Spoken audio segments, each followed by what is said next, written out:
تستمعون الآن لبرامج الحملة الدولية 16 يوم لمناهضة العنف ضد المرأة التي تقوم بها جمعية المرأة في اتصال بالتعاون مع إذاعة صوت المرأة تحت شعار صوتنا واحد ضد العنف. فلسطينيات سامدات.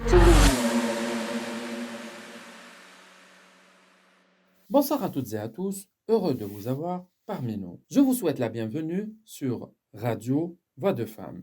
Dans ce numéro spécial, Gaza. Aujourd'hui, nous allons voir ensemble le traitement des contenus des médias étrangers qui traitent la question palestinienne. Cette guerre qui dure depuis le 7 octobre dernier. Pour commencer, la chaîne de télévision que nous avons choisie aujourd'hui est une chaîne de télévision française publique, France 5, dans son émission C'est dans l'air. Notre point de départ, aujourd'hui, est l'émission C'est dans l'air, diffusée sur la chaîne de télévision publique France 5. Une émission du 27 octobre dernier, sous le titre de Émeute, terrorisme, la France en alerte. Notre question principale est comment la chaîne de télévision publique française traite la question de la guerre palestinienne et quelles sont les réactions de ses invités. Pourquoi cet acharnement des journalistes et des invités des plateaux de télévision française sur le peuple palestinien? Comment ces invités se donnent la permission de traiter le peuple palestinien et le mouvement Hamas de terroristes?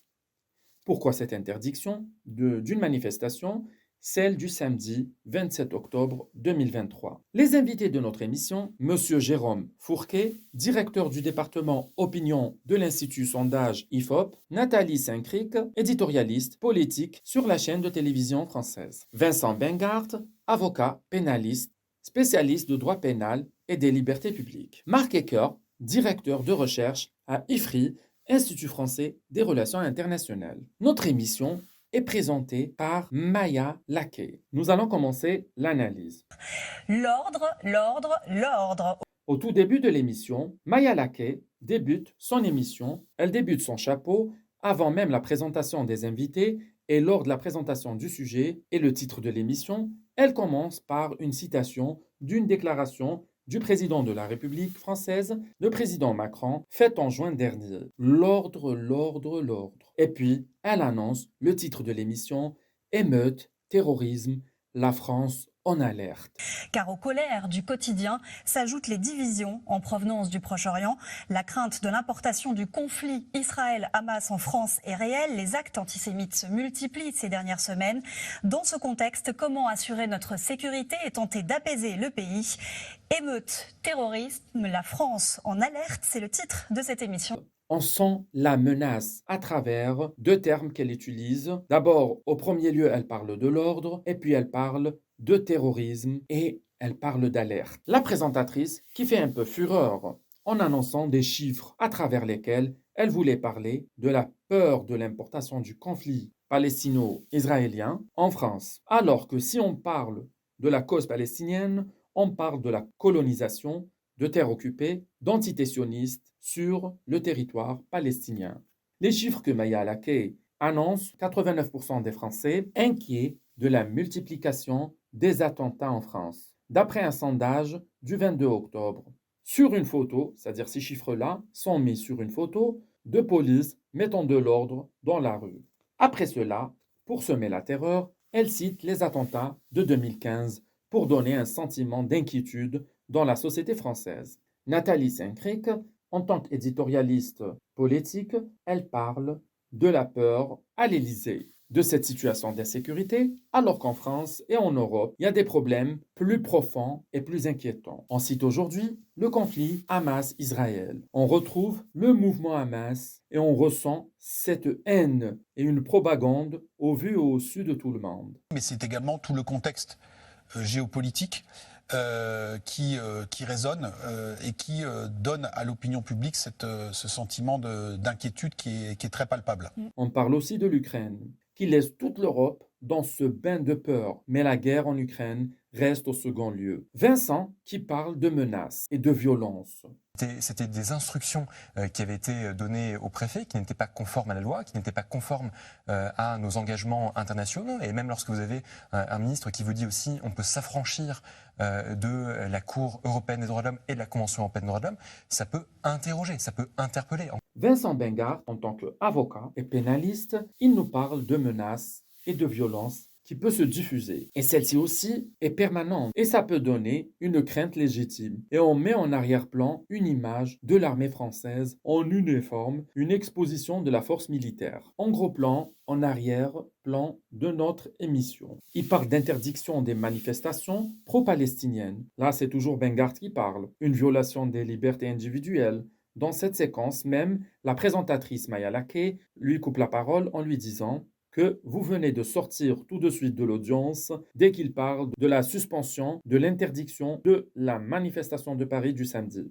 Encore une fois, ce sont aussi des garde-fous qui peuvent être nécessaires précisément pour pouvoir éviter non seulement les injustices, mais aussi des violations qui sont des violations qui peuvent être extrêmement graves au droit individuel et collectif. On va reparler tout à l'heure de ces manifestations, mais je crois que vous sortez à peine d'audience là où vous avez défendu des associations qui justement protestaient contre une interdiction. Exactement, j'étais en fait devant le tribunal administratif de Paris en fait, pour soutenir la suspension de l'interdiction qui a été décidée demain des manifestations pro-palestiniennes. Maya Laquet revient toujours au discours d'Emmanuel Macron. Elle parle de mal gérer la situation. De quelle situation ça parle? En France, on doit mettre de l'ordre.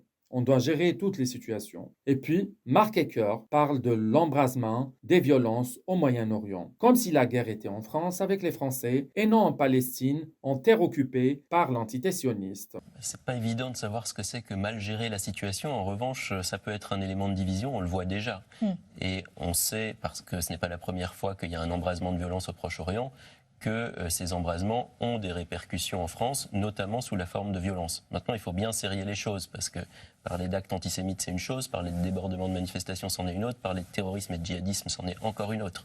Marc Ecker essaie d'être plus objectif et de faire la différence entre parler d'actes antisémitisme et de parler de manifestations ou bien parler de terrorisme et de djihadistes, mais il qualifie Hamas de terroriste. Il parle aussi de chiffres, des chiffres qui font peur. C'est une façon de faire monter la peur dans la population. Il parle aussi du rôle des médias dans la propagande. C'est ce qui nous intéresse d'ailleurs aujourd'hui. Parler du traitement médiatique de la guerre, des attentats et des attaques meurtriers dans la bande de Gaza. Aussi le traitement des chaînes de télévision françaises, du rôle des journalistes dans leur prise de position. Aussi les invités qui parlent de génocide, du nettoyage ethnique comme quelque chose de légitime. Des missions spéciales avec des titres chocs, ça peut contribuer aussi à faire peur à la population. Alors évidemment, c'est très difficile parce qu'il ne s'agit pas de dire il faut museler les médias, etc. Et c'est une vieille problématique. Il y avait un ouvrage dans les années 80 qui s'appelait Terrorisme à la une qui était déjà là-dessus. Mais simplement, c'est un équilibre qui n'est pas simple à trouver. Pour eux, c'est de la légitime défense de la part de l'entité sioniste. On retrouve une propagande de guerre. On sent cette fracture terrible entre la réalité du terrain palestinien dans la bande de Gaza, surtout ce qui se passe sur les terres occupées par l'entité sioniste. Oui, et j'en profite pour saluer le travail des révélateurs de France Télévisions qui réalisent font des recherches à l'envers, c'est qu'ils prennent de l'image pour savoir d'où elle vient et non pas Massacre Gaza en trouvant une image. Pour préparer l'opinion internationale et parler au peuple français qui ne connaît pas la guerre, on lui parle de terroristes et d'attentats, des crimes de guerre. Ça évoque beaucoup de choses en France et à l'étranger. Pour faire adhérer les Français dans la guerre et légitimer la riposte face à ceux qui qualifient le peuple palestinien de terroriste, en contrepartie, il ne parle pas de l'occupation sioniste, ni des terres occupées, c'est-à-dire en Palestine, ni de génocide contre le peuple palestinien, un plan que les sionistes sont en train de mettre en œuvre. Il est difficile de trouver quelqu'un qui dira entre la nécessité d'informer, voire, je ne vais pas dire employer des grands mots, le devoir d'informer, et l'autocensure qui est de dire « je ne vais pas montrer ces images de Gaza parce que ça risque d'enflammer un certain nombre de l'opinion », je ne parle pas que de l'opinion du monde arabe, mais de l'opinion en France aussi, et on ne doit pas montrer les images que le Hamas a tournées en attaquant les kibboutz parce qu'elles sont trop affreuses. Voilà. Et si vous voulez, l'équilibre, il est très difficile à tenir. Et notamment, parce que j'entendais l'autre jour un journaliste sur place qui avait vu les fameuses images que Tsahal avait montrées, mais qui étaient des images du Hamas, et qui disait, bon, ces sont horribles, elles sont insoutenables, mais finalement, on n'a toujours pas vu les bébés décapités. Alors, si vous voulez, du genre, les Israéliens disent n'importe quoi, ils mentent. Face à ça, on réfléchit, enfin, on essaie, pas moi spécialement, mais tout le monde, de voir comment on doit, mais d'un autre côté, on n'est pas des...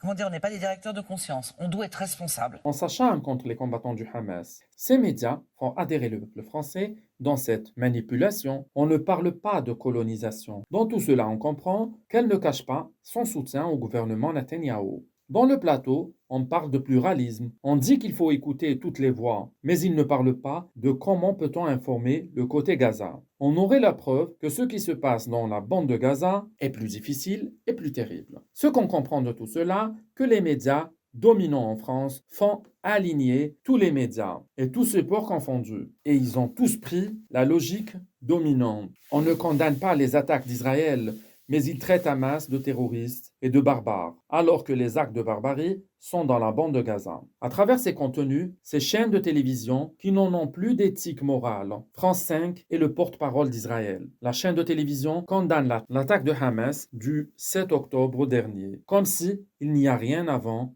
ni rien après la date du 7 octobre. Peu importe le nombre de morts dans la bande de Gaza, peu importe le nombre de femmes et d'enfants tués et le nombre de familles qui se déplacent pour fuir la guerre. Ce déplacement qui est un crime aux yeux du droit international. Peu importe la riposte qui s'abat sur le peuple palestinien durant ces 2 derniers mois. Peu importe l'utilisation du phosphore blanc ou aussi le blocus illégal qui prive des milliers de femmes et d'enfants des aides. On retrouve la date du 7 octobre qui est la seule date qui compte pour ces chaînes de télévision. Comme si qu'Israël est la seule qui bénéficie de visibilité et que l'horreur qui s'abat sur la bande de Gaza ne mérite pas d'en parler dessus. On remarque un déséquilibre dans le traitement du sujet et aussi absence d'autocensure. Les Palestiniens sont invisibilisés et déshumanisés, car dans ce média, on retrouve tout au long de l'émission un racisme toléré. Tous ces points indiquent que les choses ne vont pas changer, car le racisme contre les Arabes et l'islam et le peuple palestinien est un racisme cacheté, toléré et légitimé. Et l'horreur est en train de se produire loin des yeux de la France et de l'international. Que les gamins soient obligés de mettre une casquette parce qu'ils ne peuvent pas mettre une kippa et que un certain nombre de juifs, alors c'est pas encore le cas pour l'instant pourcentage, songent à partir parce qu'ils ne se sentent pas chez eux, c'est pas supportable. Enfin, c'est pas supportable dans un pays comme ça, et puis surtout après ce qui s'est passé, parce qu'il y a un lourd passé quand même chez la population juive avec la Shoah et tout ça. Les victimes, c'est le peuple palestinien et gazaoui qui resteront l'éternelle victime. Et la question qui s'impose est que l'Occident est-il sous l'emprise du sionisme ? Car, loin des caméras, se joue la vraie tragédie palestinienne. Les Palestiniens abandonnés à leur sort et au bombardement sans merci de l'entité sioniste colonisatrice, et la France sort son armerie, l'arme médiatique, la désinformation qui n'en finit pas. L'histoire de la Palestine, inscrite par plusieurs actes. Acte 1, une tragédie, s'écrit en 1948. Acte 2, en 1967 et en 1973. La sentence est prononcée. Le peuple palestinien est voué à l'ironie de l'histoire. Acte 4 est en train de s'écrire. Une question s'impose. Que réserve-t-on à Gaza et quel plan prépare-t-on ? Pour nous, ce qui se passe dans la bande de Gaza reste le cœur de cette actualité mondiale, car la guerre de Gaza est un désastre humain qui se poursuit. Merci à vous toutes et à tous de nous avoir suivis. On vous donne rendez-vous dans le prochain numéro. À la prochaine.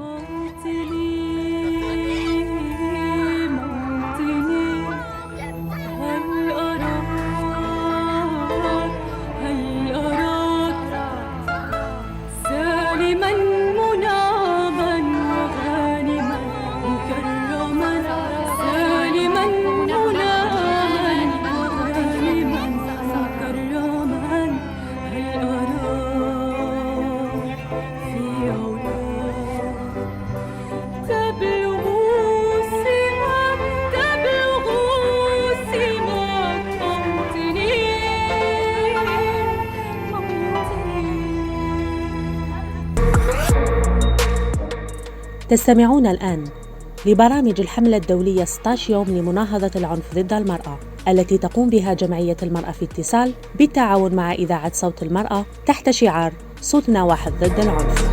فلسطينيات سامدات.